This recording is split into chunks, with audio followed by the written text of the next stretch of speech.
All right, so we got Mullet's engine back from Steve Morris yesterday. And I think we're ready to put it in Mullet, pretty much. Yeah. Steve said that you sent some extra hoses there, Taylor. I don't know. It looks like all the hoses are on there. No, they're all there. So you sent the right amount of hoses? All of the hoses. Okay. All right, so no extra hoses. No extra hoses. No extra. I think Cletus and the guys tore this thing up pretty good when they tried to do their 700-foot charge pipe deal. It was a little harder on it than they thought it was going to be, because I think Steve had to do a whole new block, maybe a crank. I think most of this engine is actually pretty new. Well, it's had a rough life before that dyno test, so. Well, that's true. That's true. Not a bad idea. They're trying to get all the boosters out of it, for sure. So what do you, your honest opinion, do you think Mullet's going to go 5s with this engine? On a 315. I hope so. No drag and drive trim. I hope so. World Cup, 5s. I hope so. That's the goal. I do too. You think it's going to happen? Have to wait and see. I mean, it's going to make over 3,000 horsepower. Right? Yeah. 3,000 horsepower, 2,600 pounds. It should go 5s. Should. You don't look confident. I don't know. All I can think about is Eagle, and I don't think they're comparable. Yeah, but Eagle went 5s easily. Slow 60 foot.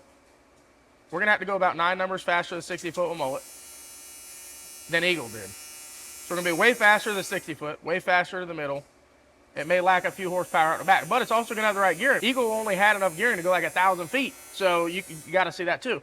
Now, I think Mullet's been almost the same mile an hour as Eagle did on its 593 pass. I don't know. We'll see. Yeah. We'll see. I don't know. I'm pretty confident that this here big block Chevrolet and Mullet's going to go 5s, but Taylor doesn't look confident. We'll just have to see how that goes here in a few months. But for now, we're going to get this thing hooked up to this forklift. Obviously, I'm a really good forklift operator, so I'll get that thing stuck in there with no issues. And then we'll explain a little bit more about what we got going on over there. Taylor, you said they had this elbow facing up before? I think so. Like, just for that test, or when they were running a car like that, they had it facing up? No, I think it was up. We might want to... it can't be down. Well, no, I know. I see it can't be down. Obviously, that would create some clearance issues between the water pump. We may have to notch the water pump a little bit. I wonder why we wouldn't want to go to a Y there, a T. What did they do? Did they teed the charge pipe together? I'm trying to think what they had going on before. They must have teed the charge pipe together. It was one pipe all the way around the building. No, I know, but I'm talking about when they actually ran the car. Was that... It might have had a Y on it. A Y on it. I think what we're going to want to do here is get with motion. I'm thinking. We'll get it in there. We'll see where the turbos are and everything else. I think if we get with motion and we make that a T, like where that just comes off like that, then we can kind of do like we did Eagle and cut it back without... Definitely. Before, they probably had this up, but the turbos were a foot higher than the engine, so they had a little more room. We're gonna try to tuck that down under the motor plate, tuck this one down under the motor plate, and hopefully have some more room, shorter charge pipe. Yeah. Turbos down a little bit lower, all the way to the back. So we'll have to look at that, but we'll probably get with motion. Get us a T for this throttle body. One good thing about their deal, it works out really well. You just pull this off, it's O-ringed, bolt the T back on, a Y. They got all kinds of stuff that goes there. So we'll get it in there, see what works best for us. Probably get that, but we got a stand unbolted. I think we're ready to go in. Yeah. All right, let's do it. Before we set the engine in Mullet, we wanted to go back over what we got going on. Some of this was hard to see in the last video, and we've added a few things since the last video. So the mid plate is ready. You can see it's notched to fit the upper and lower frame rails with the engine height we want. We did that a while back. We just had a mock-up engine in. We talked about the struts on the last video. So our engine height is set where we want it, but we have adjustable strut cups. We did get these put in. We jigged these up in the last video, and we did get some of the tubing in. The strut cups are in. And these are adjusted to 1/2 inch out. Yes. So if you wanted to raise the crank, we got a tool that goes on the top, screws this out 1/2 inch, or if you want to lower the crank and the ride height, you just screw these back in. So these are a must-have on a car like this. Again, 1/2 inch or 1 inch of crank center changes the way a car works a ton. So these are in. We're going to get that shoved in. We'll probably finish this tubing and try to do the motor plate mounts today. Hopefully, maybe. We'll see. The motor plate is actually a very structural part of these cars. Yeah. I don't think a lot of people realize that. If you didn't have a motor plate that attached side to side, no matter what you did, these would, as the car went up and down, especially if it wheelied or something, these would go in. There'd be no support. There's not a whole lot of support in and out. The motor plate actually acts as a brace between the struts, which will make more sense once we get the engine in and some tubing in. We'll explain that a little bit better. We got the engine set in Mullet, motor and trannies bolted in. As you can see, Danny's getting ready to do some tubing. And I just wanted to explain a few things before we start that. You can see he's got this sleeve that goes on here. And the reason for the sleeve is, this sleeve is 1 3/8. This tube is 1 1/4. The tube going to the sleeve is 1 3/8. So we run this sleeve here. We'll actually cut this 1 1/4 tube off in the center there. We'll cap it so that it's completely sealed front to back, because we run our puke tank lines through this upper frame rail like we always do. So we'll cut it off in the middle, cap it, put that back on there, and we'll run our tube from our strut cup down to here and from here to here. And then we can take our 1 1/4 titanium for our fuel cell mount and slide it directly in here, pin it with a 3/8 pin so that the fuel cell mount can come in and out with just a quick pin. Is that right, Danny? Oh, that's it. That's right. That's how we do all of them. That's how we do all of them. This car is going to have a radiator and some other stuff. Done like this, but each car's a little different dimension, a little different angle based off how much room we have in the front end and all that. Right, which we were just talking about, because on a Camaro, like Jamie's car, you have a lot more room out here. The front end's a lot longer in front of the wheel. This El Camino is more like we just talked about, like a Nova. Like a Chevy Tourer and Nova. They're crammed up. Yeah, they're very stubby in the front. So usually this is actually out farther. As you can see, it's pretty close to the front of the motor. There's not a whole lot of room. Not a ton of room. There's two reasons for that. One is the front end's very short. Two is the motor's very far forward. So that's fighting you both ways, but still have plenty of room for the rack. The balancer's up pretty high. We can go right in front of the balancer with the pulley they have. Plenty of room for the rack. So we're definitely good on all the steering stuff. I think we'll be fine. The rack will probably be right on line with these clamps. The rack will be in line with those clamps? Something like that. Because that puts the rack like where my pen is at right there. And that gives you, it's got a little angle on the steering arm, but no more than anything else we've ever had. Yeah, well, again, when we do this, we usually put on a lower control arm, which we're not going to show that today, but we will show that at some point. The lower control arm, the back tube going to the chassis is about 15 degrees or so angle. And we try to do the rack about the same, ideally. Now, obviously, sometimes that doesn't work. If you do a blower car or a Pro Charge car, you got one spot about this big that you can move that rack around, and that's it. So you get what you get. Sometimes they go backwards, sometimes they go forward, sometimes they're straight. Pro Charger has you have about this much room front and back, and hardly any room up and down. The boots actually have to rub the frame rail to get the top of the rack to clear all their stuff. Yeah, there's no room. It's no room. One place, that's where it goes. Yeah. On this, we have a little bit more room, which is really nice because, believe it or not, the front end geometry is pretty important because you want to make it to where it has very little bump steer, very little, the camber doesn't change, hopefully a lot as it travels. And again, back in the day, they used to run a strut that was 2 or 3 inches of travel, which really only had 1 inch or 2 inches of travel because that was a one down. So nothing hardly changes. You weren't a big deal, right? But now we have 4.5 inches, so you have 3.5 inches of down, and things can actually change. So we try to eliminate bump steer the best we can. You can even shim the racks a tiny bit to play with that. Of course, add some shims out here to the steering arm, move steering arms around, bunch of different stuff that we'll show later. But the rack location actually looks like we'll be in really good shape because the engine's high, the balancer's back pretty far. I think we're going to be in decent shape with a rack. We'll let Danny get started on these tubes here. And believe it or not, he'll get these knocked out pretty quick. These are pretty easy tubes. Once he gets this cut and everything figured out, these tubes here aren't too bad to do. And then we'll have a whole front suspension pretty close, other than the control arms. Thankfully, this thing is a big block Chevy and not a Hemi like the Camaro, because as you can see, there's not a lot of room here. So the turbos before up top were probably not a terrible idea and gave it a little bit more room. But considering they were here and we're moving them to here, that's going to get a lot of weight to the back of the car, which is what we're trying to do to hopefully make Mullet work better. All right, now that Danny got the upper frame rails cut off, this should make a little bit more sense. Basically, we have a little cap there that will get welded on. He'll buff the weld down, then we'll slide that over, basically halfway on, right? Yep. And the reason for that is we're capping this upper tube because that tube runs all the way to that cross member in the back. And instead of running lines for our puke tank just hanging around through the inside of the cabin, we use the upper frame rail for the line. And when you're building the chassis, you want to make sure you don't drill any of your vent holes for your welds in that tube. Because if you do, the oil will find that little hole and it'll run down into the next tube, that will run down into the next tube, that will run down to the next tube. And then if you ever have we had a car one time that sat in here for a long time, we were working on it. And every morning you had a puddle of oil on the floor that big running out of the frame. Not a car we built. No, we didn't build that. Not a car we built. But yes, exactly. So and for people that don't understand, that may seem like not a big deal or something that you should remember, right? Don't drill a hole in here. But underneath every single fit on this entire car, we drill an 1/8 inch hole. Yep.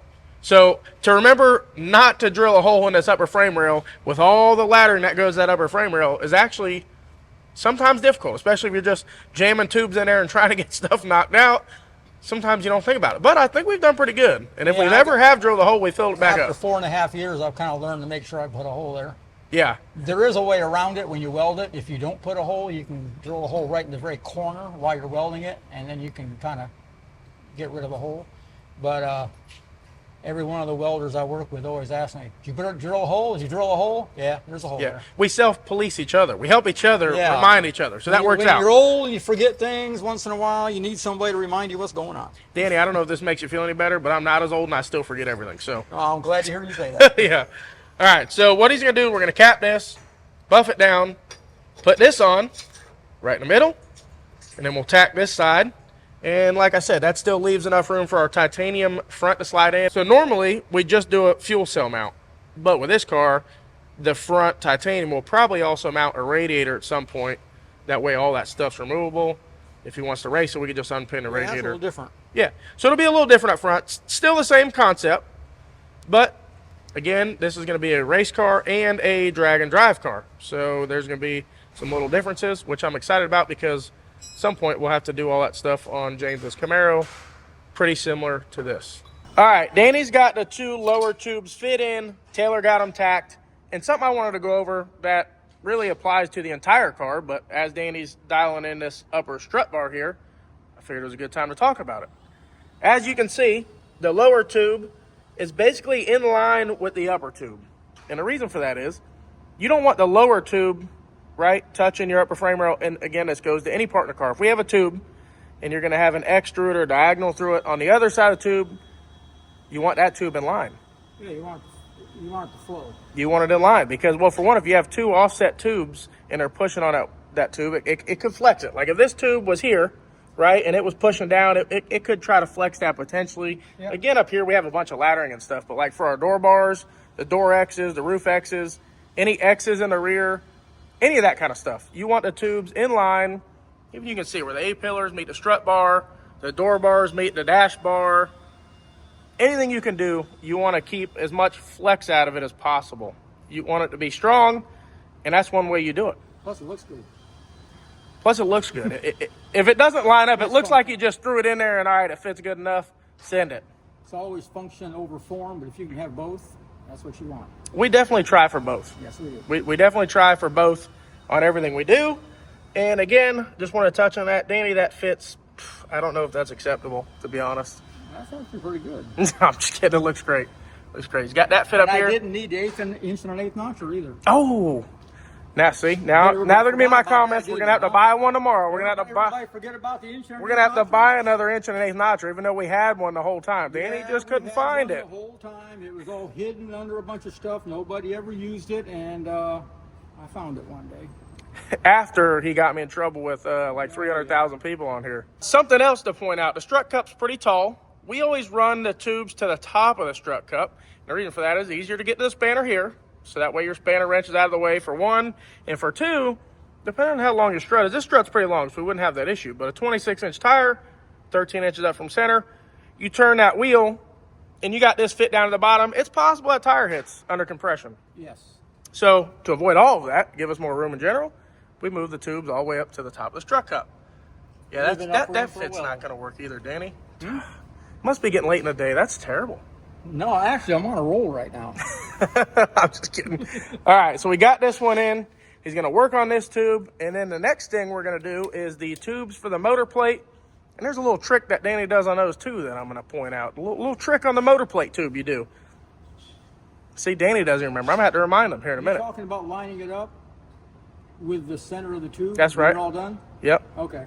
All right. That's So get that other tube in. That's his idea. I just do it. It's still a trick Danny does. We'll get into that here in just a minute. When I had that thing. Wait a minute, Danny. Huh? You're telling me you can't just take this one from this side and flip it over there and make the same? Oh, no. It's not the same? No. A lot of reasons. One is this wheel is farther forward than that one, so this tube will be shorter than that one.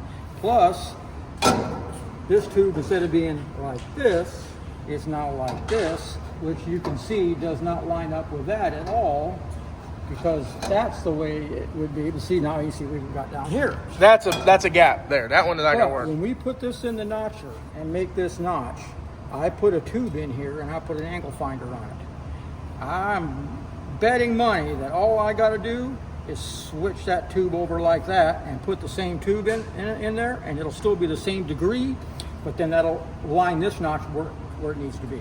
I'm thinking that's what it is. Now that you say that, this wheel is farther forward than that wheel, right? By a little bit, not a whole lot, but that's also going to change the angle of your notches, because now this is going to be angled up more. Yeah, this notch. So that'll give this angle a little bit less notch, and that one a lot more. Yeah, that one there was 50 degrees.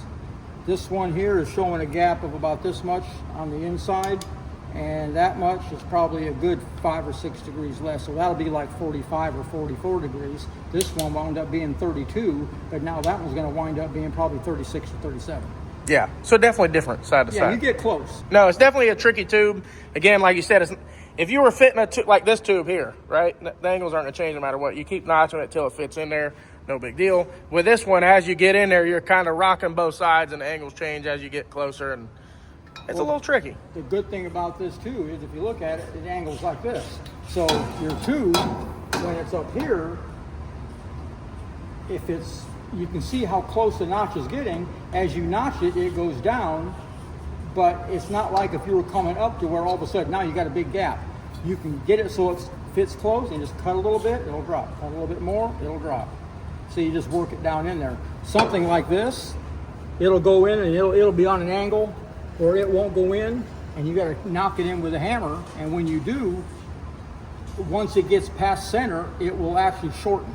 Right. So you don't want it so tight that you can't move it with your hand. Yeah. But when it's a straight notch like that, the least little bitty cut on that notcher makes all the difference between it being sloppy or not being sloppy. Yeah. Working and being scrapped. If it's bad enough, that gets used on an X-ray somewhere in the car, and we take another piece of tubing and make Danny is very good about making sure we don't have a whole lot of scrap. If we do mess something up, it definitely get used somewhere else. Danny will find a spot for it. Yeah, that's for sure. We had a few rookies working over there right now. But, a few practice swings. I am guilty of doing that too, but it happens. It happens to everybody. Danny, let me ask you a question while we're talking. What? Mullet, right here. What about it? Are we gonna go fives with Mullet on a 315? Taylor didn't seem confident. I'm gonna be honest. I'm not that much of an authority on that. Okay. What's your opinion? I don't really know the ins and outs and all the little fine details of how fast these cars actually go and what some of the records are. All right, so I just build them. I think they went 640s or 650s before. I remember that. But I think it was 3,200 pounds. Now we should be 2,600 pounds, and hopefully the car will work better. Hopefully. That's 0.6 of a second. Give or take. When you get into the higher horsepower stuff, might not be as much, but it's similar. I really think it's going fives. Look, Taylor walked all the way back over here just to make sure. We knew he was not sure. He's not confident about it. If it hooks up, it should be able to run 580s, 590s. Yeah. Well, if we can go like a 102 60 foot, well, you know, a 315, we might be able to go 99. I don't know. It'd be tough. This motor placement. Lockup or not? He might have to do lockup with no weight rules. I'm saying, do you think Mullet's going to go fives on a 315? No weight rules. Lockup. Lockup's good as long as it don't turned up. Horsepower of the track at the end. Look at this. I'm gonna have to edit this out. He's so not sure. He's gonna make the video so long people are gonna start getting off of here. See, he's a young guy. I don't know. He's a young guy. He knows, he's followed all this kind of racing. I'm an old guy. I'm back in the days when they had real pro stock cars and nitro funny cars where top fuel was just coming out. All right. Well, I guess we're just gonna have to see. We're just gonna have to see. I think World Cup will be the best bet. The weather's good at World Cup. The weather's good at World Cup. He'll have some testing in before World Cup, and that's when we'll be able to tell if this thing's gonna go 5s or not. And if he has Eagle there too, he might have 2 5-second cars at World Cup. Let's wait for that class. Better be careful. I don't know. Be careful on these predictions. I'm just guessing. Yeah, they'll bite you. Well, I'm just guessing. I'm not saying 100%. Well, he went 5s last year with Eagle with the wrong gear. And we said Eagle was gonna go 5s. So and it went 5s. But again, like you said. He had a lot more. Again, like you said, Eagle is definitely not the same car. This is not the same car as Eagle. We know that, right? Like, it definitely is short some horsepower. It's not a Hemi. It's a water block. It's not designed to be like Eagle. But again, it is going to be a lot better of a car, hopefully, than it was before. And I think it's got a really fresh motor. I think they really get after it. Half of a pickup truck. Half of a pickup truck. That's true. It might even be the first 5-second pickup truck. I didn't think about that. I don't know about that. All right, well, we'll see. We'll see. I don't know. I feel like somebody's already got that. It's possible. Sounded good for a second. Danny got the motor plate off the front of Mullet's engine. We got it all stripped down. And the reason we're doing that, like we talked about earlier, is these struts, the strut cup up there, strut cup over there. If you could imagine, as the weight gets applied to the tires, right, those strut cups try to fold in. So the motor plate, when the motor plate goes in, it goes over, and it could tie in however. The old motor plate tied in differently, but it had A-arms before. So this is not a situation. It had a stock style front suspension, so totally different. But with a strut car, what we like to do is, where the motor plate goes over, we make it pretty high. We put a bolt up here, and we put a bolt down here. The further you spread the bolts, really the better. Danny now has the motor plate on with his 3/4 inch spacers in the back. You can see it's not touching the motor. Let Danny tell you why. Here's what we do. When we make this tube, we just flat up against that plate. We fit it to fit here and here. Keep it clamped here.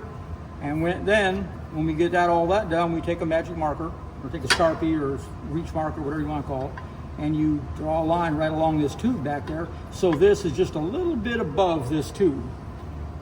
And then when you take these spacers out, the motor plate goes back against the block. Now this 1/4 inch thick motor plate is in the center of that tube. That's right. That's right. Instead of having to fight it and all that stuff like that and measure, this is foolproof. Yeah.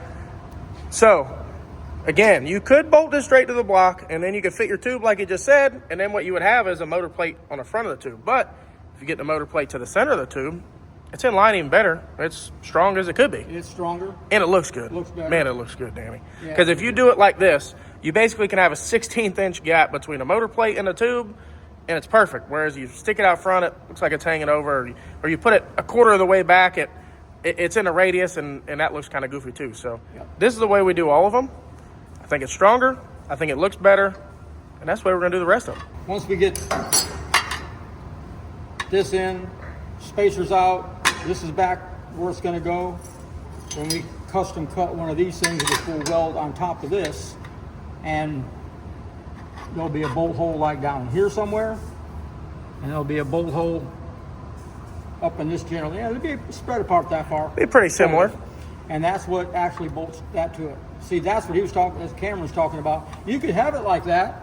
If you wanted to take all these spacers out, you'd have it welded out here, be out in front of the tube and all that. But what we do is we have it back here, which is your 3/4 of an inch. Mm-hmm. And then at the bottom here, where you can see it's flat on this tab we don't have the other piece on there, but there'll be another tab that basically fits around that tube and sticks out and has a little ledge. That way the motor plate can sit down on there before you get the dowels in the mid plate, and it can just kind of rest on the mid plate on the tubing in the back, and then the motor plate will rest on the front, and you can just glide it in there. That way you're not trying to jack it all around, and right, it's not vibrating and bouncing everything else. You get it sitting down on there, and you push it straight back. That's Danny's little trick he does. He just made these spacers again, made some extra ones, so we got more for next time. I think that's going to do it for today's video. Thanks for watching. Make sure you like, share, and subscribe. Daniel will have another trick for you next time.